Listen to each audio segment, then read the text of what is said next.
question. Comment te documentes-tu sur les sujets? Lecture d'articles, de bouquins. Alors oui, c'est exactement ce que je fais. Donc quand je dois aborder un sujet, déjà bon, ça m'arrive de faire des recherches de personnages historiques ou tout simplement quand je lis des articles de journaux ou autres, parfois ça m'interpelle et un personnage en particulier, ou tout bêtement, je vais vous prendre un exemple, si j'ai envie de parler d'Henri VIII, chose que j'ai déjà faite,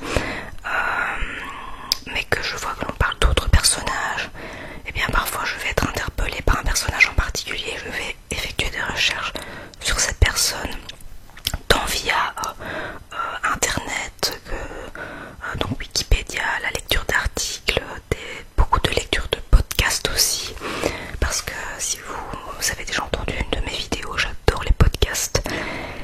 Et voilà, les bouquins aussi, je m'y suis remise il y a quand même un petit temps maintenant, parce que je n'avais plus l'occasion de lire alors que j'aime ça. Et oui voilà, donc pour répondre à ta question, c'est exactement ce que je fais, oui. Ensuite, combien de langues parles-tu? Alors je parle, en dehors évidemment du français, je parle anglais relativement bien, j'ai quand même un bon niveau d'anglais et c'est une langue pour laquelle j'ai une passion, mais je ne sais même pas vous dire à quel point j'aime l'anglais. Et j'ai énormément appris en regardant tout simplement des youtubeuses étrangères. Je dirais évidemment, j'ai appris l'anglais à l'école, donc à partir des secondaires, parce que en fin de primaire, j'ai appris le néerlandais, donc pour lequel j'ai eu des bases. Mais quand j'ai voulu rentrer, quand je suis rentrée en secondaire, j'ai dû faire un choix et j'ai choisi l'anglais. Et pendant plus de 6 ans, j'ai fait des cours d'anglais, j'ai fait ensuite des cours d'anglais intensifs il y a maintenant 3 ans. Et j'ai acquis quand même un bon niveau, donc je n'irai pas de là à dire que je suis bilingue, que du contraire, mais je pense que si j'avais l'opportunité de vivre à l'étranger, où on parle anglais évidemment, je pense que il ne me faudrait pas un nombre d'années incalculable avant de pouvoir être bilingue. Clairement, c'est une langue que j'aime énormément. Ensuite, je parle un peu italien parce que mon mari a des origines italiennes et siciliennes. Et comme je suis assez autodidacte, j'ai appris seule à parler italien. Mais voilà, donc je comprends en gros ce qui se dit autour de moi. Mais voilà, ça m'arrive un peu de baragouiner, de chercher mes mots quand je dois répondre, mais c'est aussi une langue que j'aime beaucoup.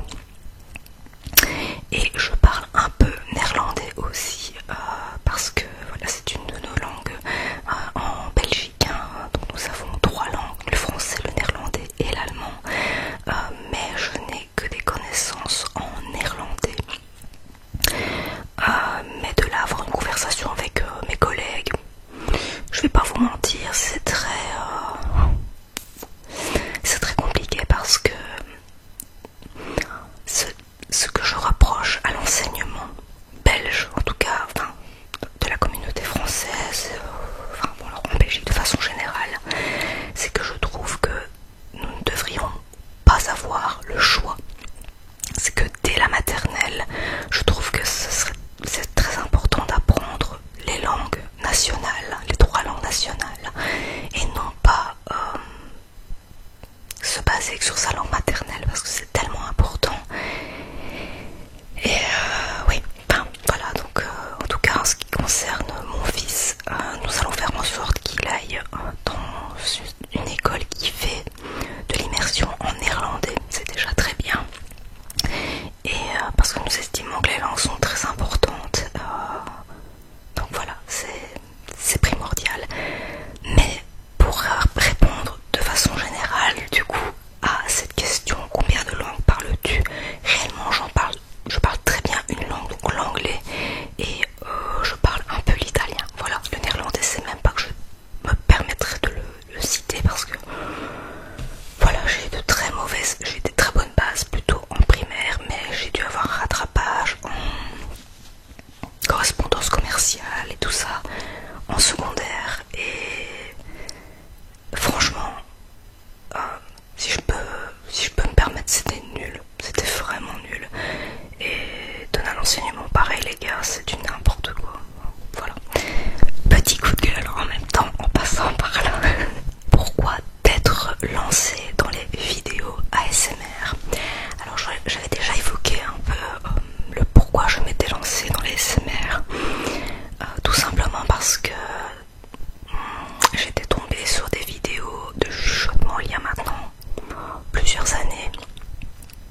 existait et je suis tombée sur la chaîne de Sirène Bio à l'époque qui faisait de la SMR. D'ailleurs, si tu passes par cette vidéo, Elodie, je te fais des gros bisous parce que je sais qu'elle commente très souvent mes vidéos et ça me fait vraiment plaisir. Donc si tu passes par là, gros bisous.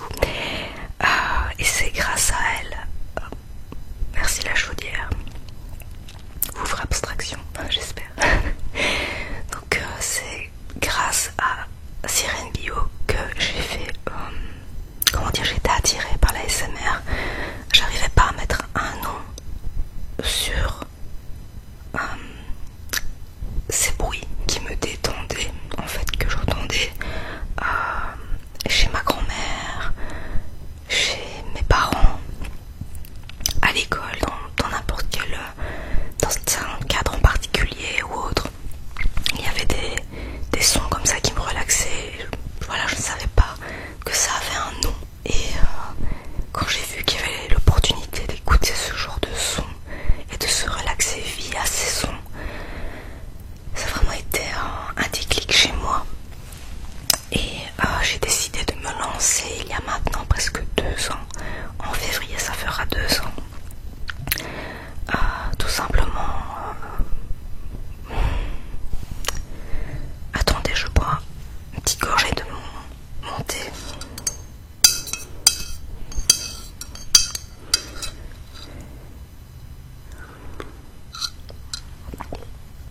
Alors pourquoi je me suis lancée réellement dans la SMR, donc comme je vous dis, suite aux vidéos de Sirène Bio, puis ensuite j'ai rencontré d'autres chaînes, donc comme Sonra Relaxation et d'autres encore, Solfried ASMR. Et un jour j'ai rêvé, j'ai fait un songe de ma grand-mère. Bon, maintenant voilà, c'est personnel, c'est très personnel, mais donc j'ai perdu ma grand-mère il y a maintenant presque 6 ans déjà. Et il y a 2 ans j'ai rêvé d'elle et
comment je vais vous expliquer. Quand on n'est pas dedans, c'est particulier. En fait, donc, en ce concernant ma section, là où je travaille, pour ne pas trop m'étaler, donc nous recevons des demandes pour les accessions au niveau universitaire. Donc les personnes nous envoient des demandes afin de suivre des cours dans le but d'avoir un niveau universitaire. Donc ce sont des personnes qui sont déjà statutaires. Ou alors nous recevons des demandes de congés de formation par exemple, qui sont des demandes où les gens de n'importe quel niveau contractuel ou statutaire nous contactent pour demander de suivre des cours par exemple de néerlandais, de français, d'allemand ou des cours peut-être du soir qui ont un lien avec leur fonction, mais dans un niveau bachelier ou tout simplement en promotion sociale ou autre.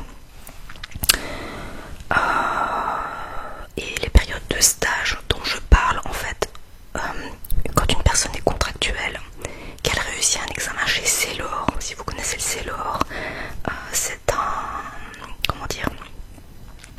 bureau de sélection. C'est là où vous passez, c'est un endroit où vous passez des examens en vue de devenir statutaire. Donc quand un contractuel passe des examens chez CELOR pour devenir statutaire, c'est pour avoir une stabilité dans sa fonction. Voilà, donc une fois statutaire, vous êtes sûr, en principe, à moins de faire une grosse erreur, vous êtes sûr de garder votre emploi jusqu'à votre pension. Voilà.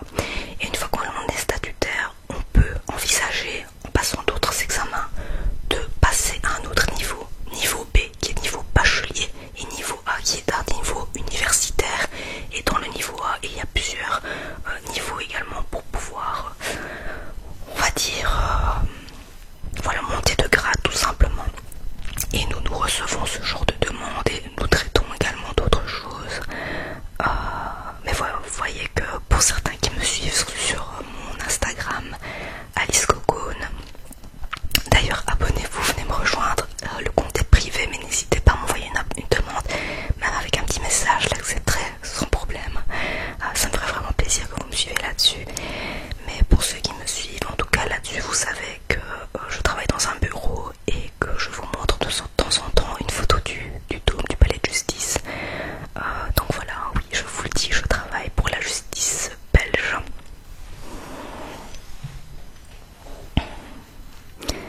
Quelle est ta série préférée? Et je vais répondre à la deuxième question. As-tu déjà vu Downton Abbey? Voilà, tout est dans la question. Et pour répondre à ces deux questions-là en même temps, oui, ma série préférée est Downton Abbey. J'aime énormément Downton Abbey. Je crois que j'ai toujours aimé ce genre de série, historique.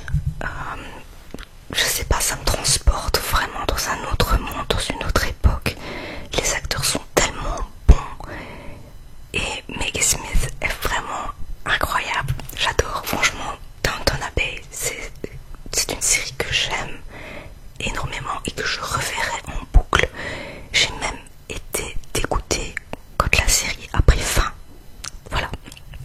Donc j'envisage de voir le film. J'espère que je ne serai pas déçue, mais bon, pour pouvoir me faire ma propre opinion, je vais le voir. Mais c'est une série que j'ai adorée énormément. Et si je peux quand même donner une série quand même que j'ai aimée, c'est très cucu, hein. Mais c'était Le Destin de Lisa. Le Destin de Lisa, je ne sais pas si certains d'entre vous connaissent. C'est une série que je regardais quand j'avais, je pense, 16-17 ans. C'est une série qui passait sur TF1 et sur RTL à l'époque. Je regardais sur la chaîne belge, mais je regardais aussi sur la chaîne française, parce que les épisodes étaient diffusés en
J'avais mon CESS comme les personnes qui faisaient de toute façon les études dans le général.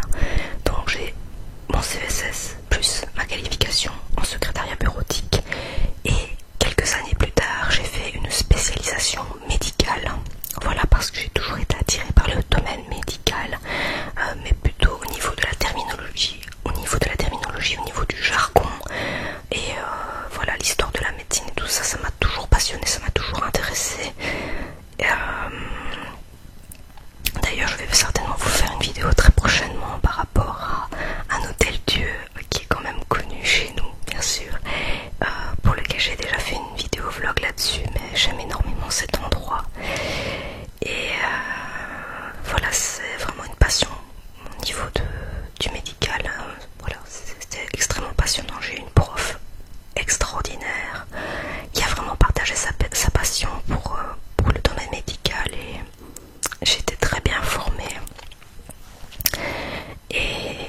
Mais voilà, je n'ai pas, au final, en cherchant du boulot, et bien je suis retournée à la justice pour la 3e fois, parce qu'avant j'ai fait plusieurs boulots pour un peu vous expliquer. Et j'ai travaillé aussi dans un hôpital, j'ai travaillé chez un dentiste, enfin voilà, j'ai travaillé dans plusieurs endroits. En 10 ans, j'en ai fait beaucoup, et parfois pendant plusieurs années. Donc voilà, mais je n'ai pas travaillé dans ce domaine-là, je travaille toujours dans le domaine administratif, mais comme je vous ai dit, à la justice. Donc voilà, je travaille dans le domaine administratif, donc ça a un lien avec mes études, mais voilà, le médical, c'est peut-être plus pour ma connaissance personnelle. Voilà.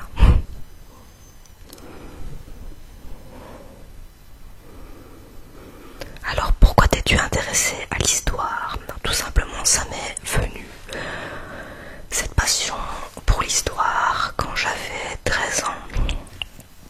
C'est tout bête, ça aussi j'en avais parlé dans une vidéo, mais ça ne me dérange pas de répéter, bien sûr. D'où me vient cette passion?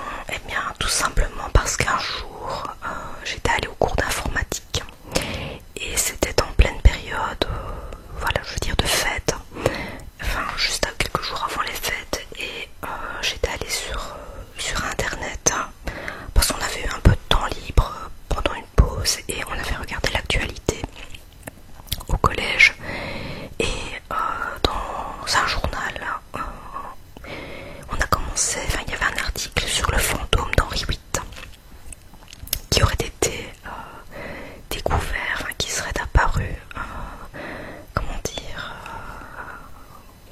qui aurait été filmé par une caméra de surveillance. Et depuis ce moment-là, je me suis prise d'une passion extrême pour ce personnage, et c'est à partir de ce moment-là que j'ai été passionnée par la Renaissance, et ensuite par la période médiévale, donc le Moyen-Âge, et maintenant, vieillissant, je vais dire, je me passionne pour beaucoup de périodes parce que je m'intéresse à beaucoup de choses tout simplement, et voilà. Il y a des personnages qui m'attirent plus que d'autres, ou des périodes, et j'aime savoir, j'aime beaucoup comprendre ce par quoi ces personnes sont passées, et j'arrive à mieux me rendre compte de ce que nous sommes aujourd'hui en fait. Voilà, tout simplement. Quel pays as-tu déjà visité? Alors là, je vais devoir prendre ma fiche, parce que j'en ai fait quelques-uns, et je pense même que j'en oublie. Je crois que j'en ai oublié là-dedans. Je suis presque sûre que oui, j'ai dû oublier quelques pays là-dedans quand même. Donc j'ai déjà fait la France, donc pour préciser le nord et le sud. Maintenant je ne vais pas vous détailler les endroits que j'ai visités, sinon cette vidéo va prendre une plombe. L'Italie, j'ai déjà fait de nombreuses fois l'Italie. L'Angleterre, donc Londres, là aussi je suis allée plusieurs fois. J'ai fait l'Écosse, Chypre, la Croatie, Corfou, Tenerife, l'Espagne, donc 2 fois l'Espagne, l'Allemagne, la Crète et Majorque. Mais je pense que j'oublie quelques pays. Je vous ai noté ça, mais je pense que j'ai quelques trous de mémoire. Il me semble que j'en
sympa à faire.